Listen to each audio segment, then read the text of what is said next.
nós dividimos basicamente em jateamento abrasivo, jateamento sem abrasão e hidrojateamento. Jateamento abrasivo é aquele jateamento, né?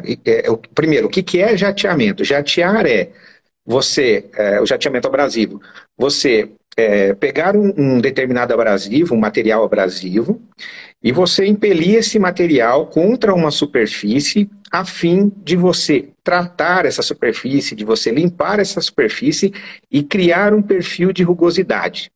Então você limpa essa superfície, você trata essa superfície, cria um perfil de rugosidade para que você possa pintar, para que você possa metalizar, mas que você tenha um coeficiente de ancoragem feito por esse abrasivo. E aí a gente vai desde aquela canetinha do dentista, tá? Aquele lá é um jateamento também, né? Normalmente ele é feito com bicarbonato, né? Que ele faz a limpeza dos dentes e depois é passado o verniz, né? A resina. E você tem o jateamento de areia, que inclusive o jato de areia foi proibido em 2004, né, pela portaria número 99 do Ministério do Trabalho, que proibiu o jateamento seco ou úmido em todo o território nacional. Dentro do jateamento abrasivo, né, você tem uma outra divisão, que é o jateamento abrasivo seco e o jateamento abrasivo úmido, e o jateamento que nós chamamos de híbrido ou adaptado, né? Que é pegar um jato seco e você fazer a adição da água no equipamento, né? Nós chamamos dos jatos adaptados. Jateamento abrasivo seco existe há muitos anos atrás, né? Começou logo depois da proibição do jato de areia. Já tínhamos as cabines de jateamento, né? De granalha, esse tipo de coisa. Que é o mais conhecido, né, o jato de granalha. Depois, nós tivemos o surgimento de outros processos de jateamento com abrasivo, que, por exemplo, esponjas de uretano, né, que já é uma tecnologia bem mais moderna, mas que abre perfil de rugosidade. Nós temos o próprio jateamento, mas a seco.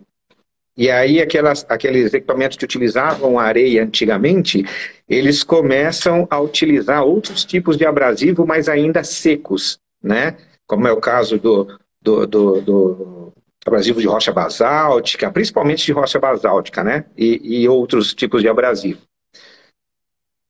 E aí surgiu, né? E aí começou-se a procurar outros processos, né? Depois a gente vai falar mais de abrasivo úmido. E o abrasivo úmido está ali dentro, né? O jateamento abrasivo úmido está dentro desse processo de jateamento abrasivo.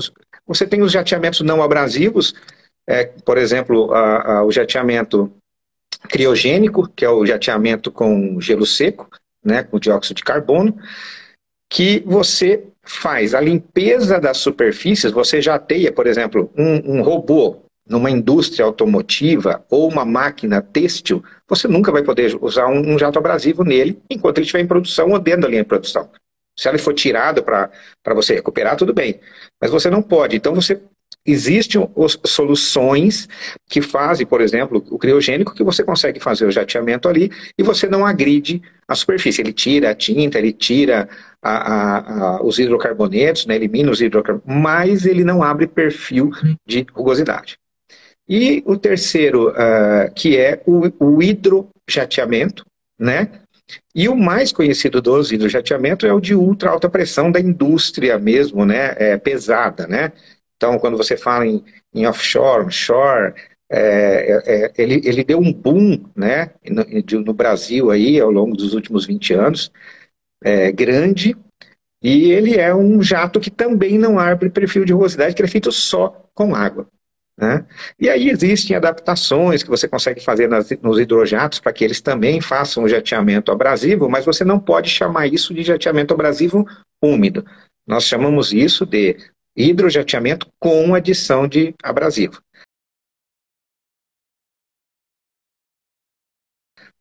A diferença básica, né, entre, dando uma palhinha, né, entre o hidrojateamento com adição de abrasivo e o jato úmido, uma coisa simples de fazer é qual que é a pressão de trabalho, né? um jateamento abrasivo úmido ele vai trabalhar no máximo com 125 psi de pressão de jato, lá no bico, tá? Uma pressão extremamente baixa, a gente chama de pressão ultra baixa. Já os hidrojatos, eles começam com 5.000 psi, que são essas lavadoras de piso, tá? Tem 5.000 psi uma lavadora de piso industrial. E quando a gente fala em tratamento de superfície, nós já temos que ir para pressões aí de 40, 45.000, 30.000 psi, que são os ultra alta pressão, né? Então, basicamente, nós temos essas três divisões: jato abrasivo, jato sem abrasivo e o hidrojetamento. E para cada tipo de jateamento tem a sua utilidade. Não dá para falar, um é melhor que o outro é melhor que o outro. Não, se você pegar, por exemplo, um jateamento abrasivo úmido e você for aplicar para desentupir alguma coisa, você não vai conseguir. Você tem que ir para o hidrojato. Se você pegar uma superfície que você tem que retirar uma tinta e abrir um perfil de rugosidade, não adianta você pegar o hidrojato, você tem que partir para o jato abrasivo. E aí você, dependendo da condição que você tenha, você pode escolher o úmido ou seco. Dentro do jateamento abrasivo úmido, nós temos três divisões ou três processos de jateamento abrasivo úmido, tá?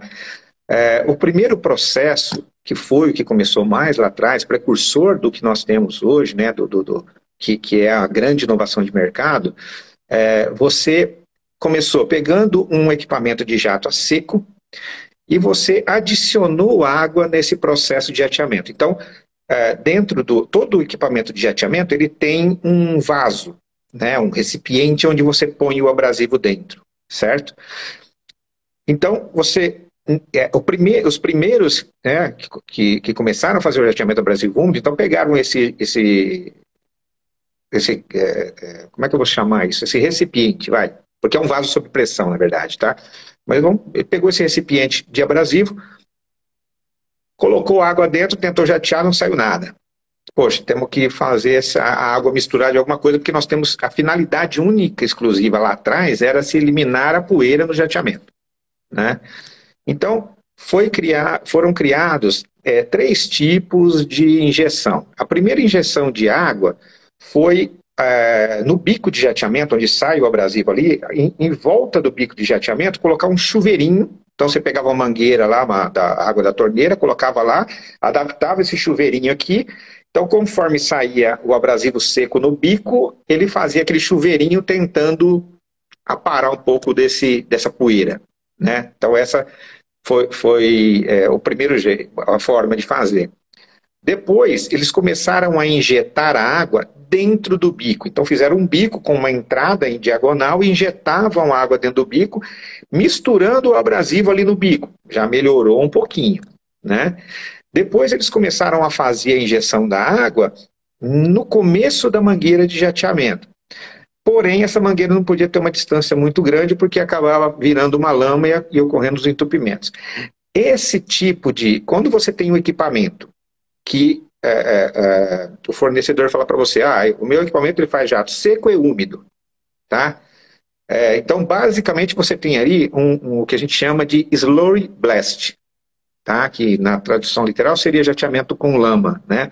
Por que esse nome? Porque realmente ele gasta uma quantidade grande de abrasivo, como os jatos secos gastam, e ele também forma essa lama, porque a água que vai lá na frente é bastante água também que ele consome, né, para fazer essa mistura.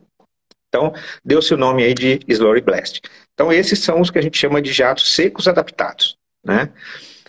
O segundo tipo de jateamento abrasivo úmido é do tipo Venturi Blast, que já é um passo à frente, né, já é um pouco mais moderno do que o slurry, aonde foi misturado a água e o abrasivo dentro do pote, desse vaso sob pressão, né, desse recipiente, esse reservatório, e você consegue fazer o jateamento. Então você tem que ter uma mistura ideal de água e abrasivo, né, uma quantidade certa de água, uma quantidade certa de abrasivo, e você pressuriza esse vaso sob pressão, esse reservatório, com ar comprimido.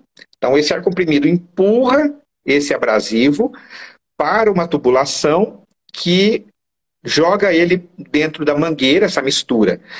Porém, para que isso aconteça, esse equipamento ele tem que ter necessariamente ligado ao corpo um vibrador, ele fica vibrando para que você tenha essas moléculas, né, essas partículas em suspensão dentro da água e faça essa mistura.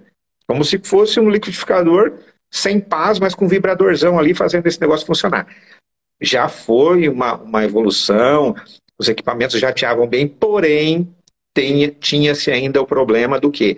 Dessa mistura às vezes não ficar bem feita, então ou só saía água ou não saía nada, né? E se você errasse nessa mistura. E se tivesse a mistura perfeita, mas o vibrador lá parasse de funcionar, nada funcionava também, né? Então esse tipo de jateamento é o Venturi Blast. Então, se você quiser diferenciar o Venturi Blast, são essas duas coisas. Ele só jateia úmido, ele não jateia seco, mas a pressurização do sistema é feita com ar. E aí vem a evolução, né, que é o que nós denominamos de Vapor Blast, né, que na tradução literal aí seria o jateamento com vapor, ou a vapor. Por quê? Porque a quantidade de água que se usa para fazer o jateamento, ele forma uma névoa, né, que foi como se fosse um vapor de água. Então, daí que veio o nome. E qual que é o diferencial desse processo? Você mistura a água e o abrasivo dentro desse pote, mas você pressuriza o sistema com água, não é com ar. E essa própria água, e aí dentro desse vaso sob pressão, existe lá uma construção diferenciada que faz com que esse abrasivo fique em movimento dentro do vaso, né, dentro do recipiente. Então ele não vai assentar, ele não vai causar entupimento e você nunca vai ter o problema dessa água terminar. Então você vai jateando, conforme o abrasivo e a água vão saindo, a água vai entrando e você tem sempre esse vaso pressurizado com água. Terminou o abrasivo? Só colocar mais abrasivo e continuar o processo. E com isso eliminou-se todo aquele problema que você tinha de ter que fazer o peso ideal. Então, nesse tipo de equipamento, se você colocar, por exemplo, um equipamento de 350 quilos de carga, se você colocar 5 quilos de carga, ou se você colocar 350 quilos de carga, ele vai jatear do mesmo jeito, com a mesma eficiência, até esse abrasivo terminar dentro do pote, né? Então, esses são os 3 tipos de jateamento abrasivo úmido. Isso nos moveu. E como é que a gente começou esse processo, né? Eu lembro até hoje, né? Quando foi desenhar na lousa lá, a primeira coisa que eu desenhei foi o bico de jato. Eu fiz uma linha assim, falei, o que tem depois do bico de jato? Tem o meio ambiente e eu tenho um colaborador. Então, o que eu tenho que proteger são esses 2 caras. O que vier daqui para trás, aí depois se tiver qualidade é bom, se tiver rendimento é bom, tudo que vier depois é bom, mas esses 2 caras eu preciso proteger. Então nós conseguimos desenvolver um equipamento que tem a mesma eficiência de um jato de 45.000 PSI, nós conseguimos isso com 125 PSI, e nós temos um equipamento que desde quando nós começamos lá, antes de nós termos nosso primeiro protótipo, construímos nosso primeiro protótipo, ficamos 5 anos como prestadores de serviço em diversas aplicações, desenvolvendo equipamento. Nós temos equipamento no Brasil, fora do Brasil, e nós nunca tivemos um acidente de trabalho sequer. Nem na nossa empresa, nem em nenhum dos nossos clientes. Então, nós podemos falar que é um equipamento 100% seguro. Então, essa foi a ideia, e eu posso falar para você hoje, nosso objetivo nós alcançamos, o que vier para frente é lucro. Você consegue fazer uma regulagem de pressão de jateamento no nosso equipamento e escolher um abrasivo ideal para que você possa fazer o jateamento, que você consegue, se vocês entrarem lá no nosso canal do YouTube, vocês vão ver os diversos tipos de aplicação que nós já fizemos, você consegue jatear uma latinha de alumínio de refrigerante ou de cerveja, tirar a tinta dele sem amassar a latinha, e você consegue jatear um navio totalmente podre, com grau D, já com carepa soltando, né? Já com delaminação foliar, já, né? Já tem a fibra, já tem a madeira, já tem a piso, Peça de fundição que você falou, a gente já fez muito quando prestava serviço, já tínhamos muita peça fundida, né? Até Zemag a gente já jateou, e sem problema nenhum. E o grande problema do pessoal era, poxa, mas isso aqui vai oxidar na hora. Não oxida. Dependendo da aplicação que você fizer, dependendo da forma que você fizer, se você fizer a aplicação correta, você não vai ter oxidação. Ah, Mário, mas não vai ter? Peraí, um pezinho atrás aí, né? Vai depender muito da peça que você tem, do tipo de liga que você está fazendo, da qualidade da água que você está utilizando também, né, isso influencia bastante, do local onde você está fazendo. Eu fazer aqui no interior do estado de São Paulo é uma coisa, eu fazer um jateamento em Santos é outra, né, porque você tem a névoa salina, né, então o ambiente salino, mas nós fizemos, por exemplo, testes em Macaé, onde nós já tínhamos uma peça, levamos ela para a praia, deixamos ela dormir na praia, no banco da praia, pegamos no outro dia e ela estava sem oxidação, né? Então, tudo depende da forma que você faz o jateamento, que você aplica o jateamento. Ela é uma máquina multiabrasivos, né? É o que nós chamamos de multimídia, né? Porque a gente é a mídia abrasiva, né? Hoje, o que você não pode usar? Vou começar pelo que não pode, que são muito poucas coisas. São os abrasivos metálicos que oxidam na presença de água. Então, você tem um tipo de abrasivo lá. Você quer saber, posso colocar no seu equipamento? Ou no equipamento de jato úmido? Ou até mesmo num hidrojato com adição de abrasivo. Eu vou usar tal abrasivo aqui. O que você faz? Pega um copinho, um pouquinho lá, coloca, deixa dormir de um dia para o outro lá. Se a água amarelou no outro dia, esquece. Tá? Por quê? Porque ela vai oxidar com a presença de água, e quando você jatear o substrato, quando você atingir o substrato, você vai estar contaminando o substrato. O teu próprio jateamento está contaminando o substrato. E isso eu falo não só para jato úmido, mas para jato seco também. Tá? Mas no nosso caso, então, os abrasivos metálicos que oxidam a presença de água não se utilizam. Para dar exemplos de abrasivos aí, né, que o pessoal costuma usar, nós temos o vidro reciclado. Né? O pessoal tem muito... um dos precursores da utilização do vidro e defensores da utilização do vidro no Brasil fui eu. Né? Nós estudamos muito, eu como próprio engenheiro de segurança do trabalho, estudei, dei muitas palestras sobre pneumoconioses, né? Principalmente a silicose, e o vidro, apesar dele ser sílica, e é a sílica que provoca a pneumoconiose silicose, o que provoca é a sílica livre cristalina ou cristalizada, que tem na areia, no quartzo. Quando você transforma o quartzo, né, a areia, em vidro, né, por aquele processo térmico, você elimina a sílica cristalina e cristalizada e você fica com a sílica amorfa. E a sílica amorfa, ela não é fagocitada, então ela não vai para os alvéolos pulmonares. Então você não tem a silicose quando você utiliza o vidro reciclado como abrasivo de jateamento. Você também tem hoje silicato de magnésio, é um abrasivo extremamente barato e muito bom. Você tem as rochas basálticas, e aí tem vários tipos de fornecedores, ou temos vários fornecedores aí no Brasil, e aí dependendo de cada jazida, ela tem uma dureza e uma cor diferente, normalmente ela vai do cinza ao preto, né, do cinza escuro ao preto.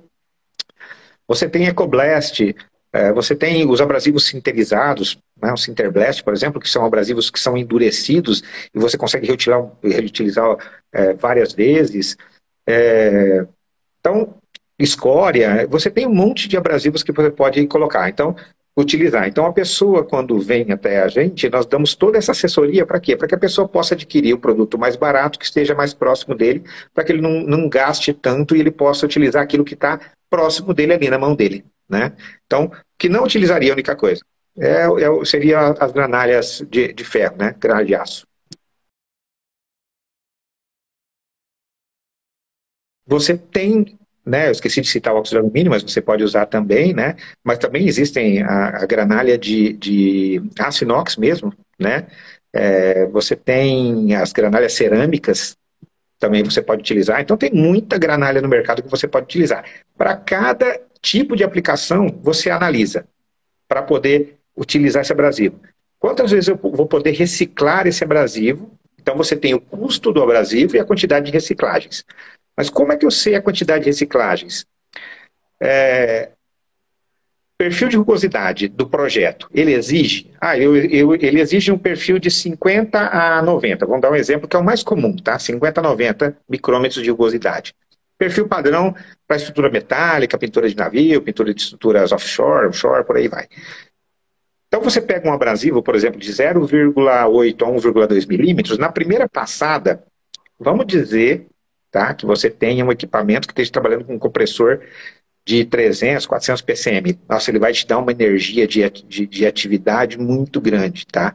Então, quando ele atingir esse substrato, pode ser que ele chegue a 100, 110. O que que eu faço? Eu jogo fora o abrasivo? Não, diminuo a pressão no equipamento, atinge com menos velocidade lá, consigo chegar nos 90. Esse abrasivo caiu, eu pego ele, peneiro, ponho na máquina de novo. Deu a segunda passada, vou lá, começo a jatear, faço a medição. Deu 70. Opa, vamos reutilizar de novo.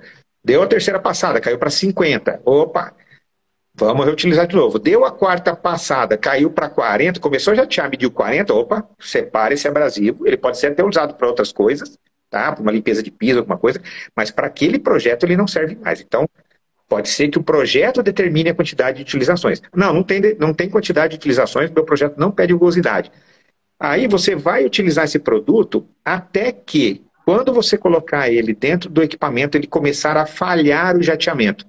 E por que que ele falha? Ele falha porque a quantidade de material que você tirou, que você está jateando e que misturou junto com o produto, já está interferindo no escoamento desse material dentro do sistema de jateamento. Então, basicamente, essas são as duas formas de você determinar quantas vezes você precisa. Mas tem abrasivos também que são mais macios e outros mais duros. Se você pegar um vidro, por exemplo, você vai conseguir usar ele 3, 4, eu já tive cliente que conseguiu até 5 utilizações, tá? E aí tem uma taxa de perda nesse meio. Quando você pega um abrasivo, um silicato de magnésio, por exemplo, você também vai usar mais ou menos essa quantidade de vezes. Se você pega um Sinterblast, né, que é um sinterizado, você utiliza 10 vezes, até 15 vezes um sinterizado. Então, de repente, você fala assim, um custa R$ 1 e o outro custa 5. Eu vou comprar o de 1. Não, peraí, não é bem por aí. Eu pego esse de 1 e uso 3 vezes, eu pego esse de 5 e uso 15. Né? Vamos fazer a conta para ver qual que é melhor e qual que está mais perto de mim, porque de repente o que custa 1 com frete vai chegar para você por 2, e o que custa 5 vai chegar por 6. Né? Então tem que fazer muito bem essas contas aí.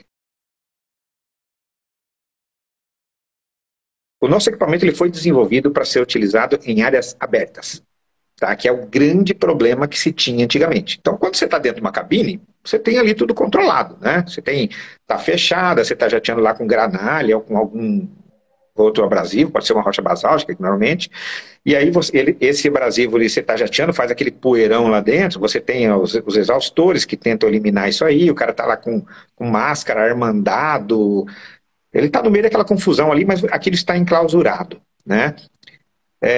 E externamente, o que você poderia utilizar por conta da poluição ambiental era o hidrojato. Não tinha outra saída, porque era água. Então a água bateu ali, caiu, morreu o assunto. Logicamente ele vai carrear toda a sujeira que ele tirar, toda essa tinta e tal, e ele lança isso longe, porque são 45 mil PSI, você imagina a força que tem um negócio desse. Aí você imagina que na estrutura lá tem uma porca que está lá, que colou por ferrugem, por oxidação, né? Você imagina um jato de 45 mil PSI pegando nesse negócio e lançando isso. É mais do que um tiro. É uma bala esse negócio aí. Então, você tem um risco grande dentro dessa operação. E aí, o intuito nosso foi esse, né? Vamos fazer um equipamento que consiga, né, trabalhar em área externa sem colocar ninguém em risco, né? Como eu já falei lá atrás. E aí, poxa, mas vai ficar caro se eu usar só uma vez. Como é que eu recolho isso? Quando você faz o jateamento abrasivo úmido, cada partícula de abrasivo, ela vem envolta em uma gotícula de água, tá? Isso aí a gente deve a uma qualidade da água que é a tensão superficial, né? Que também tem um outro grande,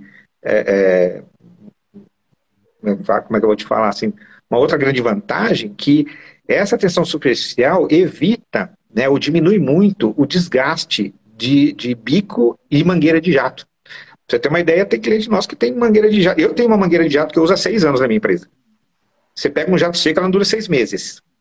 Você pega um hidrojato, ela arrebenta 2 vezes por semana, né? E aí, então a gente diminui esse custo também. E você pega esse material, ele se precipita muito próximo de onde você está fazendo a aplicação. Então, se você está fazendo uma aplicação aí, normalmente é questão de 1 para 1, tá? Ou até de meio para 1. Então, por exemplo, eu já tinha uma estrutura com 2 metros de altura, se eu não tiver vento, ele vai escorrer e vai cair no pé, tá? Porque essa água vai precipitar esse abrasivo para o chão. Se eu tiver vento, dependendo da quantidade de vento, eu vou ter lá uma precipitação de 2, 3, 4 metros ali. Agora, se eu estiver jateando, como nós já fizemos, uma torre a 180 metros de altura, aí você não sabe até onde ele vai, porque essa névoa vai levar esse abrasivo, mas nós já fizemos serviço aí dentro da Braskem aí até hoje, ninguém reclamou, porque ele é diferente, muito diferente do jateamento onde você estaria chovendo abrasivo em cima do cara lá embaixo, tá? A maioria desse abrasivo vai escorrer pela própria superfície, né? E você também tem a questão do lavar e do secar, né? Você faz o jateamento, depois você lava e seca a peça para poder fazer a aplicação. Então, por exemplo, se eu estou jateando uma peça de fundição, vamos falar em um bloco de bomba gigante, né? Você vai colocar ele num cavalete, alguma coisa, ou vai colocar ali no pátio. Se você tiver um pátio na tua empresa, você bate uma água no pátio, jateia ali, você pega e reutiliza. Se você não tiver um pátio, se você tiver labrita, você joga uma lona no chão, jateia, esse abrasivo vai cair em cima da lona, você reutiliza esse abrasivo. Então, é um reaproveitamento manual mesmo, né? Mecânico. Você recolhe, peneira e reutiliza.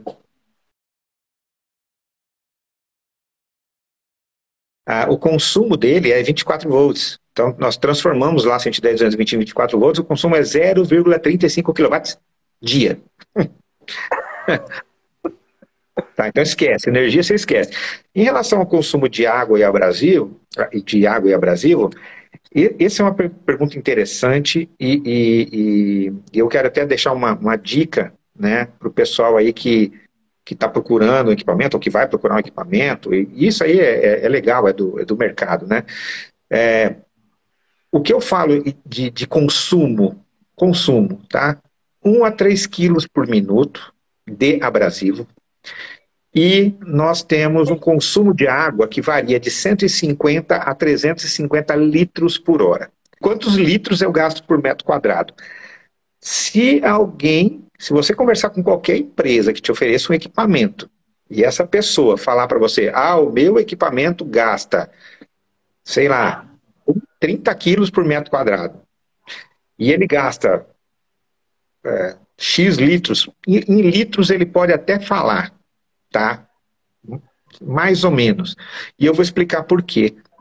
Imagina que você tenha uma superfície, tá? E você vai jatear essa superfície e ela tem uma espessura de tinta de 50 micrômetros, tá? 50 micrômetros. Uma camadinha ali, uma demão única. Se eu aplicar o meu equipamento lá, eu vou ter um resultado. Se essa mesma chapa ela tiver 1.000 micras, eu vou consumir muito mais abrasivo, porque eu vou ter que ficar ali quebrando 1.000 micras. Se eu tiver 4.000 micras, eu vou ter que ficar mais tempo ali em cima, nesse mesmo metro quadrado. Então não tem como falar que o equipamento rende tanto por metro quadrado. Meu equipamento faz 10 metros quadrados por hora. Desculpa. Eu tenho que saber qual que é a espessura Primeiro, qual que é o revestimento que eu vou tirar? Tinta, tá. Qual o tipo de tinta? Alto sólido, baixo sólido? Base PVA? Ou eu uso algum tipo de aditivo? Qual a dureza que eu tenho desse material?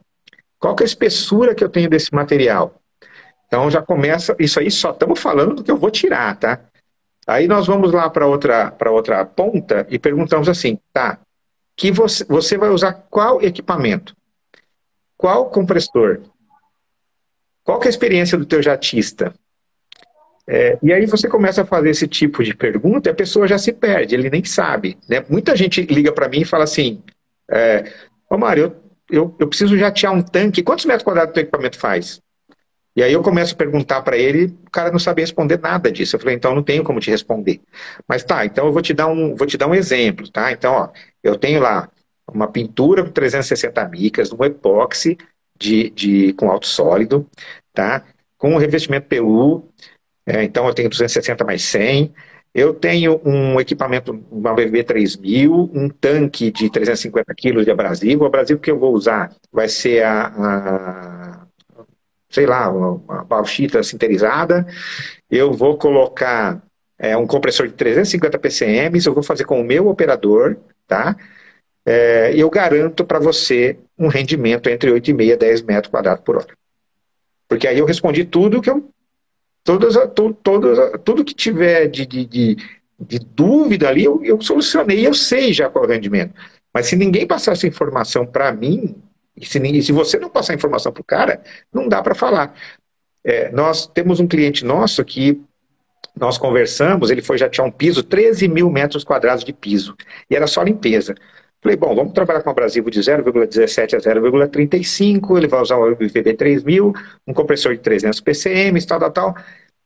Eu, na minha mente, tá? Falei para ele, ó, tranquilo, brincando, 35 metros quadrados por hora. Pode fazer. Ele fez as contas, tal, mandou orçamento pro cliente, brigou lá, fez. Ele começou a fazer o serviço no primeiro dia, segundo dia ele me ligou, eu gelei na minha cadeira. Falei, putz, ferrou, né? Aí o cara falou assim, ó, bicho, não tá fazendo 35, não. Tô fazendo 60 metros quadrados por hora. Nós pedimos para que use uma água potável, tá? A água que seja potável, que venha da rua, que venha com tratamento, tal, para você poder utilizar. Ah, mas eu posso usar uma água de reuso? Pode usar até, no nosso equipamento você pode usar até água do mar. Ele vai funcionar. Qual que é o grande problema? Não é o jateamento. O problema é o que você está jogando no seu substrato. Se você está jogando uma água limpa no seu substrato, com um abrasivo limpo, e aí eu entro num ponto legal de oxidação também, aproveitar o gancho. Então, eu tenho uma superfície lá, eu estou jateando. Material é a primeira utilização, tá? Eu estou tirando a oxidação daqui, tá? Tá tudo oxidado aqui, grau C, grau D de oxidação. Estou fazendo o meu jato aqui, abrasivo limpo, água limpa. Fiz a primeira, caiu no chão, vou reutilizar. Quando eu estou reutilizando, mesmo que a água esteja limpa, o meu abrasivo já tem um pouco de óxido. Desse que eu retirei, caiu junto com o abrasivo, eu estou reutilizando. Provavelmente vai abrir uma oxidação, um flash rust nessa segundo jateamento, que vai ser também repetido no terceiro, e quanto mais eu jatear, mais óxido vai ter no meu abrasivo e maior eu vou ter uma reação da minha superfície para que ela venha a ter aquele amarelamento, que é o que nós chamamos de flash rust. Tá? Então, se você está utilizando uma água de reuso, você, com certeza, você vai ter algum tipo de contaminação no teu substrato e você pode prejudicar esse substrato. Nós já tínhamos muito em usina. Usina, o que a gente fazia? Né, não tinha água ali para utilizar e tinha aquelas lagoas de tratamento. A gente pegava a mangueira do equipamento, amarrava uma pedra na ponta e jogava lá dentro e a bomba nossa succionava aquela água de lá. Era o que eles tinham e eles não ligavam para isso, né? E aí a gente fez muito jateamento utilizando. Pode utilizar no equipamento? Pode. O que eu tenho que analisar é o que é. Em offshore, em algumas situações, inclusive, e principalmente na área de transmissão de energia, jateamento de torres, utiliza-se água desmineralizada. Mas não é o 99% é água, o pessoal utiliza água da rua mesmo, água tratada. O Kenny Caetano tá falando, lá no nuclear lá é só de água desmineralizada.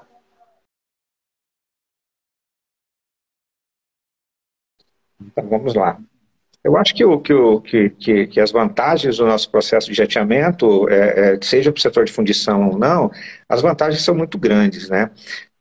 Eu vejo que eu gostaria de primeiro começar com as desvantagens. Né? Aonde não aplicar? Não aplique em peças pequenas, como eu já tinha falado lá atrás. Né? Porque você tem sistemas que conseguem fazer muito mais peças com uma velocidade muito maior, né? Então, eu acho que não se aplica, né? Nós já testamos isso e a gente vê que realmente a própria Gerdau já usou bastante, nós temos condições, inclusive, aqui na cidade e tal.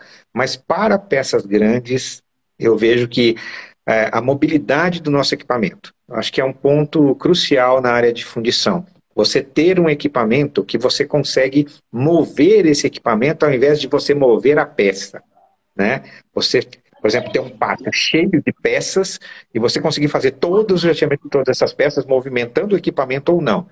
A outra coisa também é a distância de jateamento que nós conseguimos. De repente você tem um equipamento ali na frente da empresa, teu equipamento, a tua empresa tem 80 metros de comprimento, né? Ela começa numa rua e termina na outra, você deixa o equipamento aqui na frente e manda 80 metros de mangueira lá para o fundo e jateia. Você não precisa tirar do lugar, né? Então, isso é uma grande vantagem que eu coloco em relação a isso daí.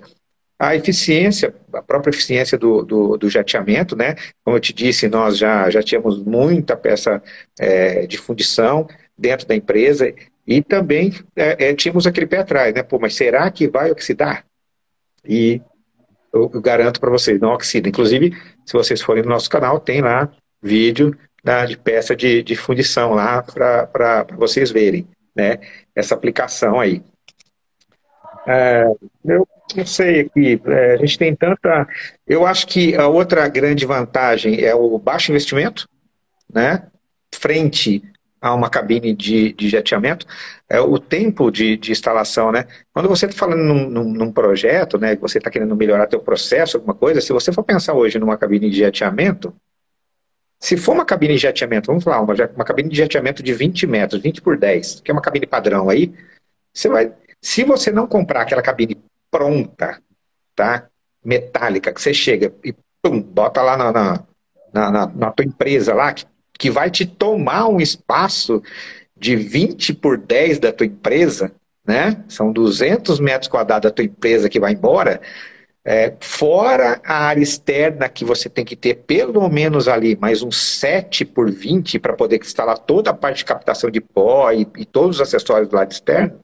Então você tem uma coisa prática, né? Você comprou, instalou o equipamento, no compressor e colocou o tanque de água do lado, jogou água abrasiva dentro, está funcionando, está valendo, está rolando.